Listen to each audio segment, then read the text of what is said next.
My name is Carrie Silverstock. Well, today, as you heard on the break before, we are going to be talking about parenting, which is a topic I know is so incredibly needed. As a mother of two, I often feel like pulling my hair out, and I sometimes don't know what to do with some of the behaviors of my children, and we have just the person that I know all of you are going to want to talk to today. Judy Ryan is the owner of Expanding Human Potential, and this is a training and consulting firm that specializes in cooperative practices within corporate, educational, family, and government settings. And luckily we have her here today. She has done some incredible things for the city of St. Louis and our local communities, which she's going to tell you about. You are also going to be able to meet Judy firsthand if you would like to at our ESPW meeting next week, and we'll be hearing more about that. And today on our show, she's going to be talking about some specific strategies that you can use, as well as her own journey to start this incredible business. So I want to find out, first of all, how did you get started on this, helping parents? What started you on this journey? Well, I myself am a parent of 5 children. I have children that are 25 all the way down to 9. My first 4 children were very close together in age, and I was a very young mom with the first 4. And then 10 years later, my last child slipped in under the wire and gave me a whole new set of experiences, almost like having a second family. So lots of personal experience with this. And what happened for me was that I've always been a learner and a seeker. And when I was my first 3 children were born, and my oldest was only 4, I went to a parent training workshop, and I'm so grateful that I happened upon the model that I happened upon, because it has really absolutely enriched my life and changed my life for the better, and in so many ways. And it's interesting because when I very first went to my first meeting, I introduced my son, who was 4 years old, and I said, "This is my son, the biter."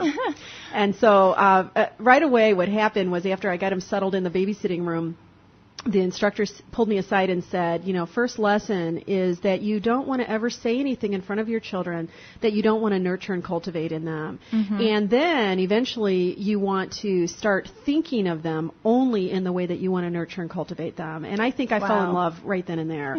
And it was just an amazing journey. The model was very honoring of human beings and of me as a parent and of my children, and really taught me a lot about how to bring the best out in my children in a way that made me feel good to be a parent. I think a lot of parents feel disappointed in the role because it feels to them overwhelming, stressful, maybe unsupported. They may often feel that they're the only one that has some of the problems they have. And so my goal would be to help to provide some hope and some joy and some just point some direction for the listeners today. Wonderful. And I think just that thought of not only just not speaking negative thoughts, or characteristics in front of your child, but also not holding those or thinking them, is already just a powerful tip for our listeners huge. Out there. That's half of it. If we could do the same for ourselves as well. One of the things that I love about this model that we use is that it's focused a lot on mutual respect and understanding that every person wants to feel a sense of belonging and a sense of significance in their life.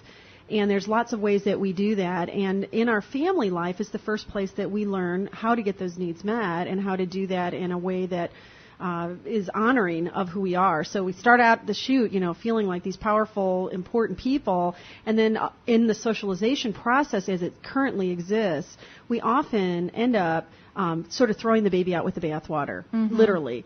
And what I love about the work that we do is that we help to bring all of the creativity and the initiative and the giftedness of each person, preserve that, and help to order how that potential within that child can be brought forth in a way that is pleasant, that's enjoyable for everybody. And that's a challenge for many people. Right. My name is Carrie Silverstock, and today we are talking with Judy Ryan, owner of Expanding Human Potential. So that is such a cool title of a company, I think. And I really want to ask Judy, what does that mean, and How do you do that? How do you expand human potential? Well, I love the question, first of all. Thank you. My role is to help create the conditions for people to expand fully. And so I've been really looking at that, looking at what the purpose is beyond, the business purposes.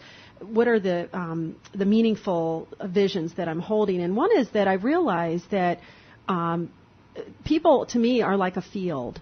They come with these seeds of their purpose and their gifts and their destiny, and so much of the time those fields are almost as though they're covered over with concrete or plastic or something like that. And what I see expanding human potential doing is actually allowing the conditions to begin to take place so that people can more easily and gracefully become who they already are. And that they can, be brought forth. So my hope is that people will say yes to that, because that's where it's not my business. My business in a sense feels almost like a gardener, where I'm tilling that field and taking all those things out of the field that actually create it to be less productive, less able to thrive. And then some people, it's so interesting because some people, it's almost as though their will is so strong that it's like a plant that makes it through the concrete, Right. And then some, no matter what you do, they choose not to. And that's the beauty of life. You have free will, free choice, But I see our role as actually opening the space for people to expand into all that they really can do. Wow. And we don't tap that at all. And that's what I really learned in my own parenting, is how untapped we have allowed even children, very small children, Right. are so much more competent. And if I can continue on about that. Yeah, definitely. One of the reasons I decided to have this company, and this happened years before I ever formed the company, because the company is only about 4 years old, is that I was teaching this program. I was so excited about this program that I kept taking the course over and over again, because it was such a shift for me. And my instructor about the third time said, why don't you become an instructor? Because when you teach something, it becomes even more yours. Right. And I said, absolutely, sign me up. So after being in this about 6 years, my oldest was 11 at the time, and we had 4 children by then. We were invited to present a family meeting in front of a big audience of people. It was in a gymnasium, and we were up on a stage, and there were teachers and parents and educators and so on. And what we did was we had, at the time, our 5-year-old, who was our youngest, actually lead the family meeting. Wow. And the reason we did that is because she could. We had really worked on transferring leadership and responsibility to all of the kids. And so she was used to taking that role, at least periodically. And so she was able to hold the authority of the group, knew how to start the meeting, how to do compliments, how to problem solve, how to handle an agenda and a vote, all these things. And it was interesting because I was so close to it as a parent that I couldn't see the value of it.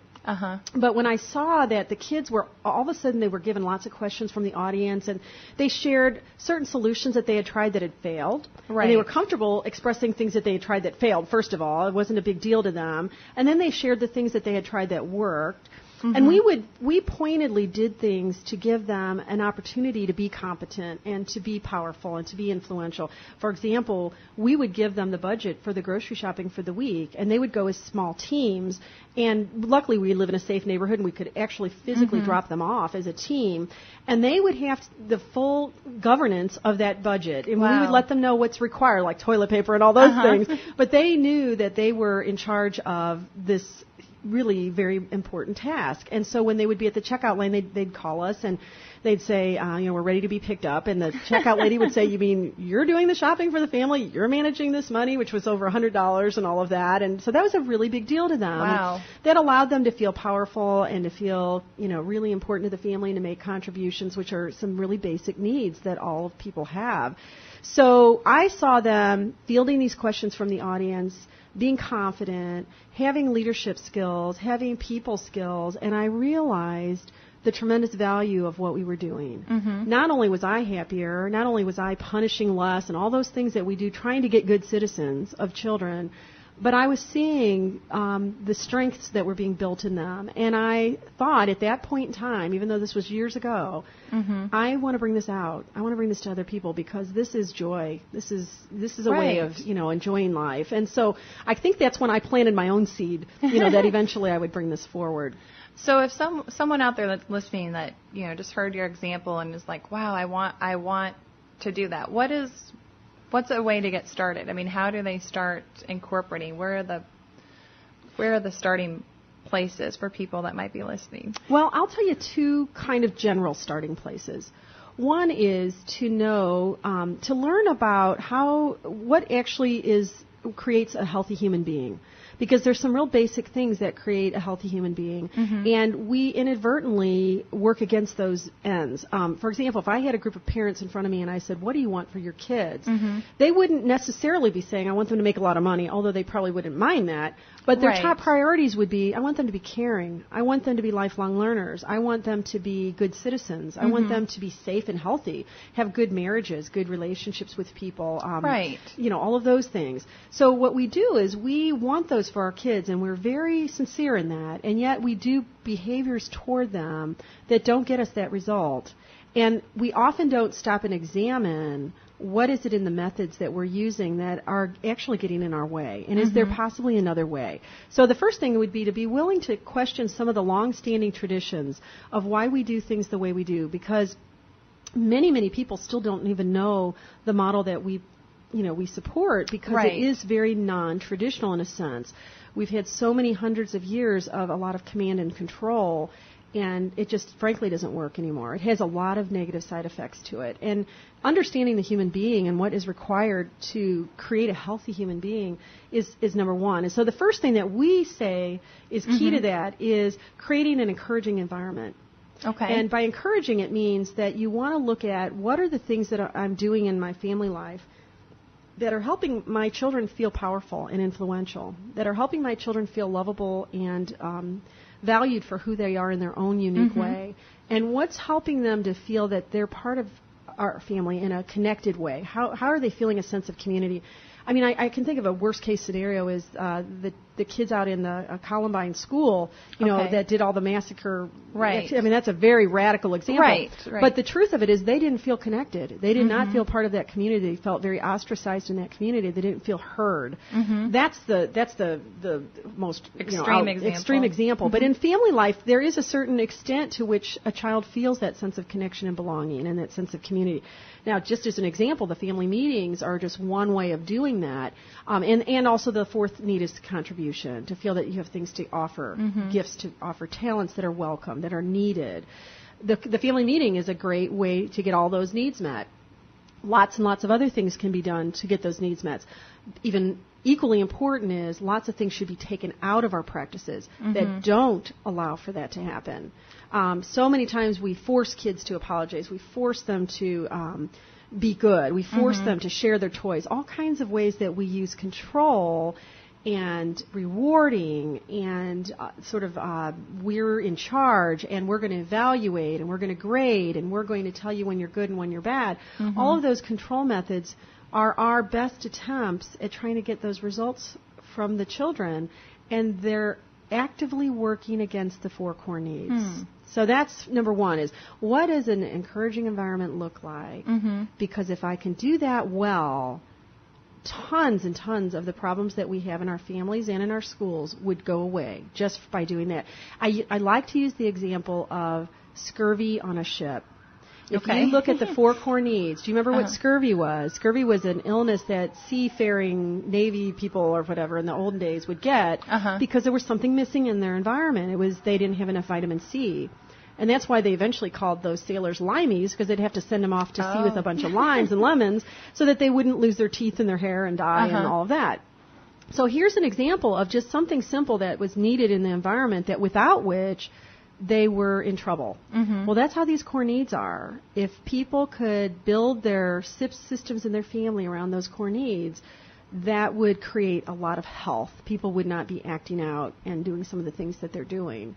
And you're saying the first place is really for people to take a look at what is working, where their child does feel nurtured and connected. And, and what's meeting those core needs. And what am I doing? What are the things that I'm actually practicing? For example, a lot of people don't know that rewarding and praising are very destructive practices because in the short term, there are things we do that get some immediate compliance from children. Like if I were to say to you, Carrie, if you keep your legs crossed, I'll give you $1,000, and you knew that I would or thought I would, right. You would definitely do that. Right. But all of the research shows that if you would do that for me, the commitment to keeping your legs crossed, which is kind of a crazy example, but would actually diminish. Right. And so that's important information to know. And part of what falls into the category of rewards are ways that we use praising and ways that we use competing and pitting people against each other and a lot of awards and things like that. And we think that those are all really good things that will motivate children to be good. And unfortunately, in the short term, it works. And the same with punishment. In the short term, it works to get the compliant behavior we want. But in the long run, it actively works against those 4 core needs and is very counterproductive. So there's lots of information that we don't have. I liken good parent training to a subject that we all needed in school, just like we needed reading, writing, and arithmetic. Right. I've heard that over and over again, that especially from new parents, that the baby doesn't come with a handbook, and how many parents wish they had that. Right. And we all say, well, we should all have common sense. Well, common sense is the sense of the collective. Right. And if the collective has been to beat people or to put them into slavery or something, then that's not very good common sense. Exactly. Sometimes common sense, if it's collectively not working, needs to be really closely examined. And even parenting, God love everybody that's out there trying to do this parenting, because it's really almost happenstance what model you fall upon. I was so blessed to fall upon this model because it has been so enriching for me personally in building my own character and my own integrity. I think there's lots of parenting models out there that are well meant, but they're just another version of control and command. Very interesting. And so that's another thing to be aware of. And right before the break, we were talking about some of the key principles that she shares with parents. And one of the first steps that you need to, really maybe change things in the household or start to address challenging behaviors is really change your mindset and the framework, and start coming and looking at things from a more positive place. How can I make my child more connected and feel more nurtured in this environment? And her program really helps to do that.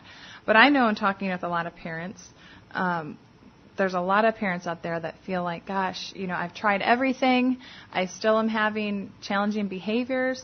And how, I just want this to change. How can I do this? And so I definitely want to ask Judy, what are some of the key issues that people come to you with? And how do you help them? What can they do? Yeah, that's a great question. And yes, it's always in the forefront of our mind. What causes us pain definitely gets our attention, Yeah. And I think one of the unpleasant sides of parenting is, what do we do with that misbehavior or that negative behavior that shows up? And sometimes it's us that's in that negative behavior because, we may be right down there with that child misbehaving right back with them, as we get discouraged. And one of the things I love about the model that we use is that it's based on the work of Alfred Adler and Rudolf Dreikurs, and we bring in a lot of others as well. But there's a primary piece that we use that was brought in by a man named Rudolf Dreikurs, and it's that all misbehavior is based in discouragement. So if you think about it, if I'm discouraged in feeling powerful, in feeling lovable, in feeling connected, and feeling my contribution, I'm going to be doing things to try to get those needs met that may not look very productive or be very productive. And that's where negative behavior shows up.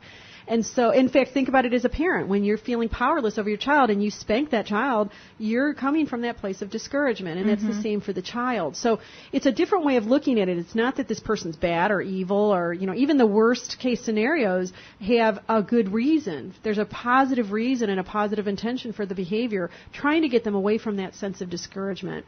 So that's number one, helpful, is to realize we don't have to box ourselves into some box of evil. Okay. The other thing that's really great is so many of us feel that we've only got a couple of options when we are faced with negative behavior. One is that I can punish people and use harshness in one form or another, shaming and blaming and all that kind of thing. Or I can ignore it, which is a passive, way of handling things, which is not helpful, and be permissive. So people will think, well, what else is there? Well, the good news is there's plenty more. There's plenty of other options. And one of them is called redirecting negative behavior. Okay. In fact, just as a mention, you had mentioned at the opening of the show that I'll be speaking at ESPW next week. Right. And the topic is on this very thing. And it's not necessarily focused just toward parents.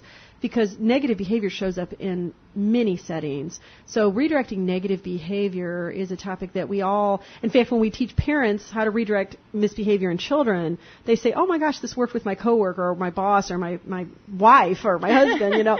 And then when we're teaching it in a corporation, they'll say, this worked with my teenage son or with my 2-year-old. And so it's very interchangeable.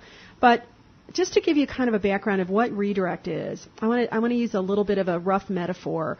When you were a child and you were taught what to do when a dog comes running up to you barking, what was the thing that you remember that you were taught? Do you remember?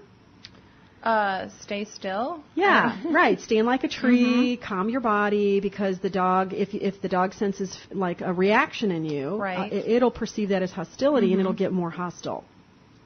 So it's counterintuitive to actually calm yourself and stand still. Like the part of you that's intuitive wants to run, and what's likely to happen, you could get bit. You know, probably someplace that wouldn't feel so good if you're running. So that's a great example of the sort of what the nature of redirect is. Redirect is all of a sudden we're faced with something discouraging that is provocative in one way or another, and our natural reaction would be to fight it, or to run from it, or to defend ourselves from it, something that would actually be meeting a state of hostility or discouragement with our own hostility or discouragement. So that's the first thing to understand about redirect.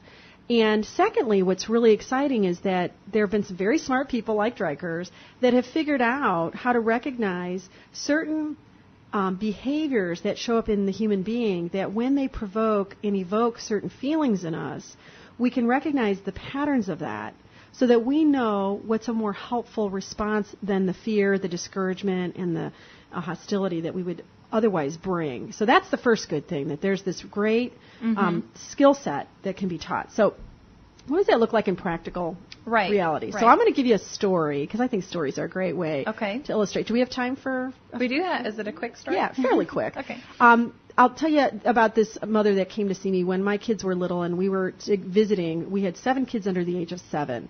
And they were all playing downstairs in a playroom, having a great time, except for her little boy, Robert, who was 3 years old. And Robert would come into the room and he'd say, I don't want to be here. I want to go home. Anybody relate to that? I'm sure, you know, that feeling of, oh, great, you know. And so she would say, Robert, go play. Look at all the kids. Look at all the toys. You know, go have a good time. So Robert would leave the room, and a couple minutes later he'd be back in, Mommy, you know, I don't feel so good. Can't we go? And she'd stop talking and she'd say, Robert, you know, look at these cool toys they have. We don't have these toys at our house. And, you know, go play. And so this kept going on. And finally she said, you know, I'm going to have to break our play date early because Robert just does this. Robert's always miserable. He makes me miserable. You know, I don't know what to do with him. I've tried timeout. I've tried, you know, threatening. I've tried bribing him, everything. And he's just always miserable, and he makes it difficult for these visits. And I said, you know, I'm doing this parenting thing. If I see some things that I could help with Robert, would you be open? And she said, oh, my God, if you could help me with Robert, I'm all ears. So I said, well, the first thing you want to do, I want to give you some idea of what to do, and then we'll talk later about what happens. So she said, okay. So I said, when Robert comes in the room next, I want you to, first of all, not interrupt our flow at all. Like, don't make eye contact with him and don't speak to him. But even before you do that, I want you to, as soon as you feel him enter the room, I want you to say in your head, I know you're there, Robert, and I love you. I'm glad you're my son. So in your head, just have that thought. I'm so glad you're my son, Robert. So when Robert comes in, say that inside yourself and just keep our flow going. Now, when Robert comes over to you, because he will, just reach over and kind of stroke his arm or put your hand on his shoulder or something to make physical contact with him.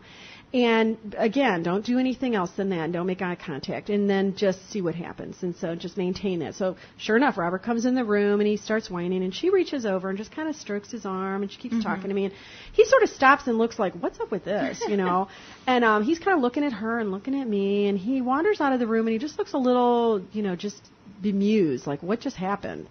Now, I said to her, it's very possible, if this has been a long-standing pattern with Robert, that he's not going to give up there. You've just broken the pattern right there. And he's going to say, this is not usual. I'm going to have to test that. So when Robert comes back, the chances are likely that if he does come back, he's going to up the ante. So just know that's normal. You haven't failed. This process hasn't failed.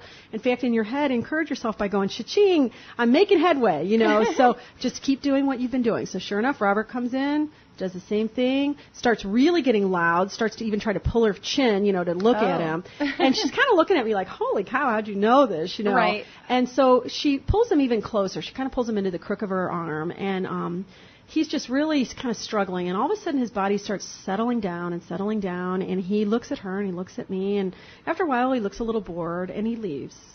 Well, 20 minutes pass, 30 minutes pass, and she hears Robert squealing with joy in the playroom, and she said, Robert hasn't been in a while. Is that Robert I hear laughing? She said, Robert's having a good time. Robert never has a good time. Wow. How did you know that would work? And so what I was able to help kind of debrief with her was the process for why that worked. And do we have time to continue on this, or? Yeah, we have a couple minutes. Okay, well, so what I helped her to understand was that Robert was in the mistaken belief that first of all, he was discouraged in the family. So there were some things that I suggested that she do to help him to feel more contributing in the family. Mm-hmm. So many times we protect children from the very thing that would give them fulfillment, giving them uncertainty, giving them challenges, giving them stretches, giving them more opportunity to do more, to make more of a contribution, and to feel more powerful. So I helped her out to see that somewhere that was not happening in the family life for Robert, and to kind of look at how to shore that up. The second thing was that the mistaken goal pattern that he was in was called the goal of undue attention. And in that goal, out of fear, that person believes that love equals attention. I'll settle for attention because I can't get what feels like the real thing. So if we support that mistaken belief, even with a spanking, which a lot of people would think of as a non-permissive thing to do, right, by actually giving him undue attention, we're being permissive. And so by helping her to see that you can give him the affirmation of his value without giving him the direct, disrespectful to yourself attention, she was able to redirect that belief in that moment. She wasn't going to confirm that attention at all cost is a worthwhile goal.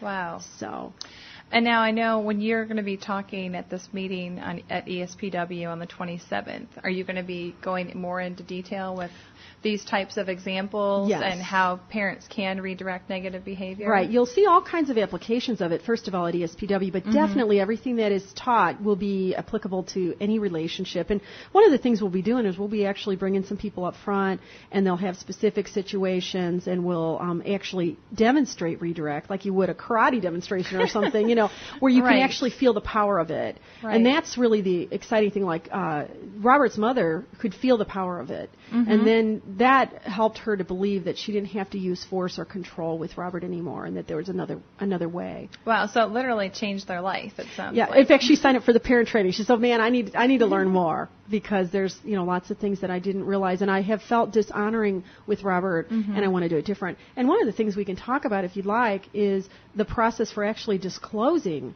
a mistaken goal to a child and actually negotiating a different way for them to get that need met. And that in itself is a very powerful thing, too. Wow. We're going to wrap up our discussion with Judy Ryan with Expanding Human Potential. We've had such an interesting discussion and thought-provoking discussion today.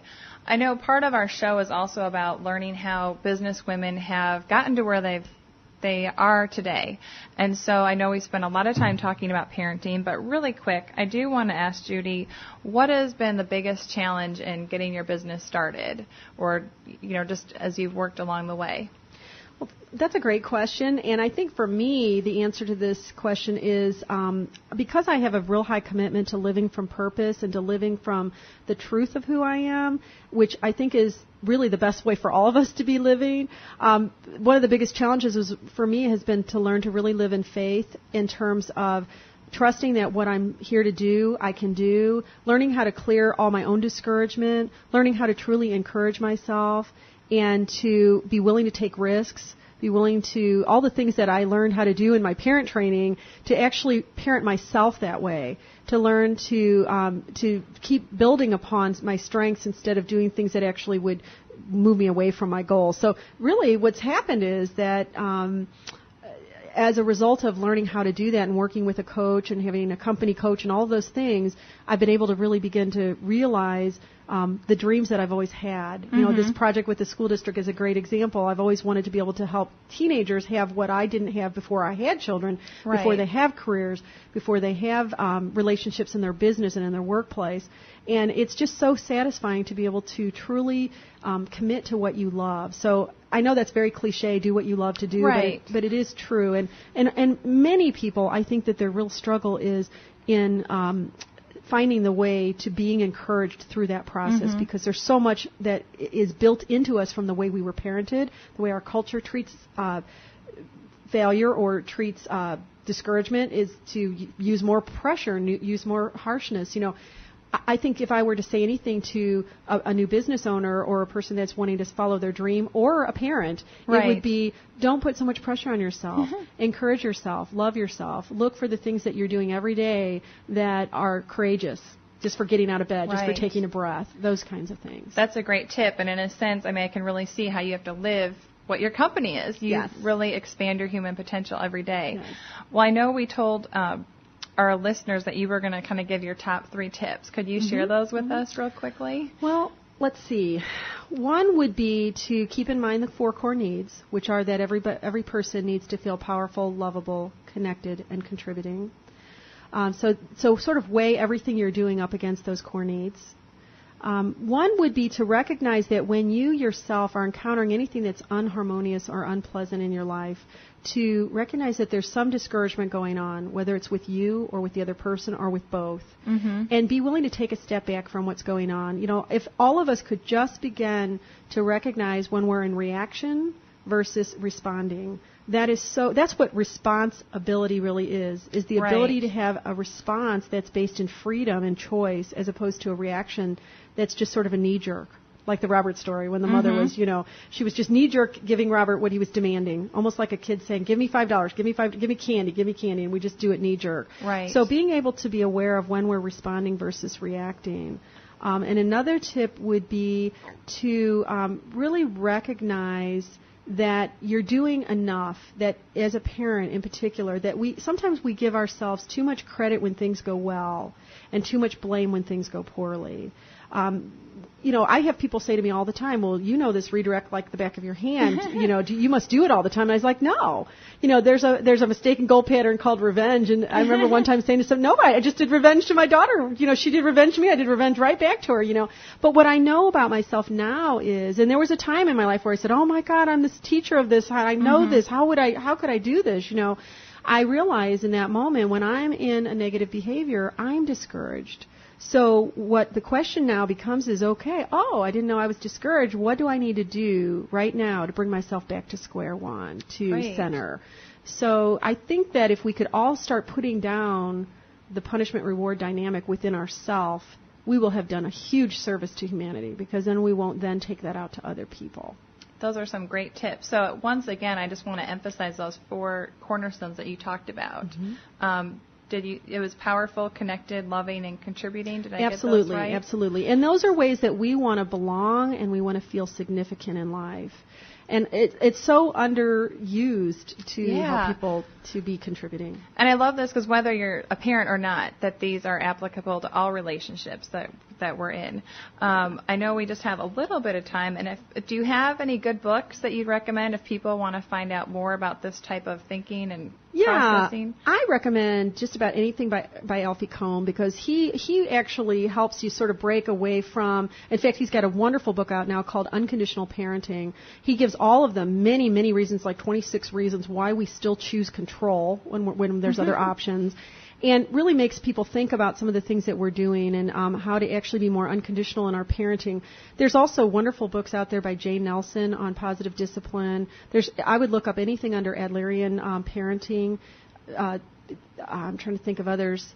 Just there's a lot of information available to you on this model, so I would encourage you to look for anything that helps you to recognize that doing things to children is not helpful like doing things with children. Helping anything that you're in charge of the child's behavior is going to be less helpful to you than when you are teaching the child to be in charge of themselves. Wow. That's another great tip. I mean, because I think so often, you know, like you said, we do things to children instead of doing it with them. Yes. So that's kind of a great piece or nugget that people can take away as they're trying to maybe research this on their own or find more materials. But I know you have a lot of programs and things that you offer. Can you tell us, I know there's a lot of callers out there that want to know how they can reach you and maybe what other programs and services you have for people. Well, thank you. Yes, we do. We have a parent training program that is called Fully Engaging Your Family. We also have a program called The Influential Teen. We have a program that's the parallel to that called Fully Engaging Your Classroom. So when we work with schools, sometimes we do parent training and classroom management training simultaneously, which is wonderful because then those children are getting a consistent quality of interaction with the adults, and they're all kind of on the same page. My organization, is it okay if I give my contact information? Is my website is www.expandinghumanpotential.com. That's expandinghumanpotential.com, and then the phone number is 314-878-9100. That's 314-878-9100. And we love to work with groups. We love to. One of the things that we really like to do with the parent training, well, with many of our groups, but especially with the parents, is that so many of you really could benefit from the support of one another, the encouragement, the support, helping each other stay on track with the model. A lot of these skill sets are new. People have a hard time sometimes just learning something new because they feel inept at it. Mm-hmm. And so having other parents that are learning along with you that are saying, oh, we don't want to reward, we don't want to, some of the things that, because you feel sometimes like you're up against a whole system where it's not done this way. Right. You know, so having other parents and creating a support system with other parents that are learning these same methods is extremely valuable. And it sounds like it. And it's that whole idea of you're not alone. Because like you said at the beginning, so many times people feel that maybe they're embarrassed or ashamed that they spanked their child or that they lost their temper. Or they feel like, oh, I'm such a bad parent. And really, not only can they meet other parents who are facing the same challenges, but also learn these new skills that might be very different from what they've been accustomed to hearing. Absolutely. It's hardest to see your own self. You know, it's helpful to have that outside view until you get really, really clear about what's going on for you. In fact, there's this wonderful model that we use. It's called the change process. Uh-huh. And it's the first level of the change process is that we don't know what we don't know. We don't even know how we're being unhelpful. Like Robert's mother did not know that she wasn't being helpful to Robert. Right. So that's unconsciously unhelpful. When you finally start learning some of these techniques, then you become consciously unhelpful. So now you're going, ooh, I just did it wrong. And you think, oh, that's got to be a bad thing. And we teach people that that's actually a great place to be, to go, oh, I see what I'm doing wrong. I still haven't changed it yet. And that's where we need a lot of support and encouragement and other people around us that say, it's okay, it's all right, you're learning this new skill. And then the third level of the change process is that we become consciously helpful. We can all of a sudden start doing things like redirect or doing it different or stopping ourselves when we see, oh, I'm doing something against the four core needs. I can stop midstream. And then the fourth stage is so cool. It's like when you learn how to drive a stick shift and finally one day you realize, I didn't even think about shifting. I drank my soda. I was on my cell phone, and I shifted all without thinking. That's unconsciously competent or helpful. And that's how these parenting skills become over time. As you become adept at it, it just becomes second nature. But it takes time. Well, I'm sure there's a lot of people out there that will be interested in signing up. And if you didn't get that, it's www.expandinghumanpotential.com. I know I've learned so much today from Judy, and I'm so glad she is able to be here. Thank you.